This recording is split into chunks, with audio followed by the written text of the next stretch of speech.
We are back with a new video of the game box Goldensky 3D. So we're going to do some little bit of Neo Geo testing. Yes, let's see how it runs. So stay tuned, don't forget to subscribe, hit the little bell, become one of the Wicked family, and grab yourself something to drink and enjoy the show.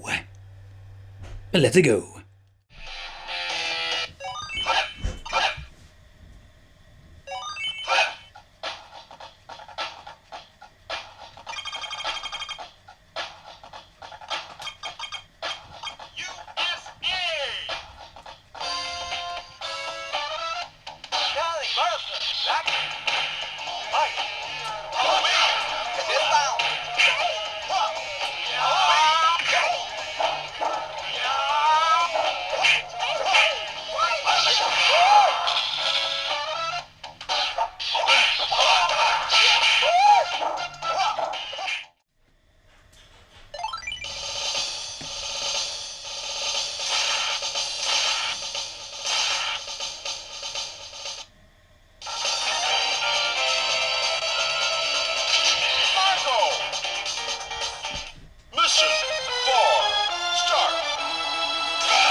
Alright, so this is what you're going to get with Neo Geo on the Gamebox 3D. I must say I am pretty surprised how good it runs. I didn't notice any big problems, but I do notice that the loading times can be a little bit long if you're having a big file, but that is more like in Gamble because you don't know how big the files are. So that is just more like you need to wait a couple of seconds. So if you have any questions, leave it in the comments. Well, thank you for watching. Don't forget to join the Wicked family, subscribe to the channel and hit the little bell. And would be cool to see you in the next video.